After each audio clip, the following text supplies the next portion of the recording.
कहानी शुरू होता है स्मृतिपुर से।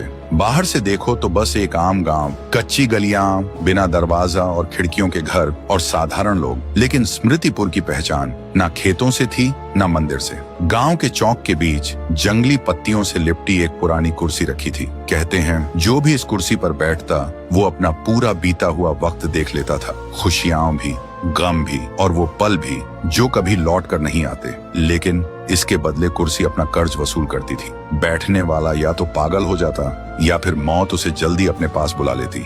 गांव वालों ने उसे मिटाने की बहुत कोशिश की, आग लगाई, लेकिन जब आग शांत हुआ तो कुर्सी को एक खरोंच तक नहीं आया। और गांव वाले जितनी भी बार कुर्सी को जंगल में फेंक कर आते, पर सुबह होते ही वो फिर से चौक के बीच खड़ी मिलती। इसलिए गांव वाले उस कुर्सी से इतना डरने लगे कि उसके पास से गुजरते वक्त कपकपाते हुए निकलते थे। गांव वाले बस एक ही बात कहते हैं, ये कुर्सी इंसान की नहीं, ये कुर्सी किसी और की है। उसी गांव में रहता था एक लड़का, राय स्टार। वो सबसे अलग दिखता था। न शक्ल किसी इंसान जैसी थी, न चलन गांव वालों जैसा। उसका कोई भी दोस्त नहीं था। गांव के बच्चे उसे चिढ़ाते थे, देखो देखो कौन आया, खरगोश आया, और फिर खिलखिलाकर हंसते रहते। और राय स्टार हर बार चुप हो जाता। उसकी आंखें भर जाती थीं और उसके दिल में एक ही सवाल होता, मैं सबसे अलग क्यों हूँ। फिर एक दिन राय स्टार अपने दादाजी के पास जाता है और आंखों में आंसू लेकर कहता है, दादाजी मैं कौन हूँ, मैं सबसे अलग क्यों हूँ, मेरे माँ बाप कैसे दिखते थे, आपने कभी उनका जिक्र क्यों नहीं किया।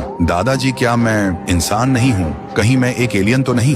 कुछ पल के लिए हवा थम जाती है। दादाजी राय स्टार की आंखों में देखते हैं पर कुछ नहीं बोलते। फिर हिचकिचाहट के साथ बोलता है, बेटा मेरा सिर चकरा रहा है, मुझे घर ले चलो। और उसी पल राय स्टार के दिल में एक और भी गहरा सवाल जन्म लेता है, दादाजी ने जवाब क्यों नहीं दिया, क्या वो सच में कुछ छुपा रहे हैं। उस दिन रात में उसे नींद नहीं आती। वो खिड़की के पास खड़ा रहा और बस चौक के बीच रखी उस कुर्सी को घूरता रहा। और उसके दिल में सिर्फ एक ही बात घूम रही थी, आखिर मैं कौन हूँ। फिर वो धीरे धीरे कुर्सी के पास आता है और उस पर बैठ जाता है। जैसे ही वो बैठा, आसमान का रंग बदल गया, बिजली गरज उठी और फिर जो उसने देखा उसके अंदर तक हिल गया। तो दोस्तों, आखिर राय स्टार ने ऐसा क्या देखा? क्या वो इंसान है या सच में एलियन या फिर कुछ और ही? अगर जानना है तो कमेंट करो, पार्ट 2 चाहिए।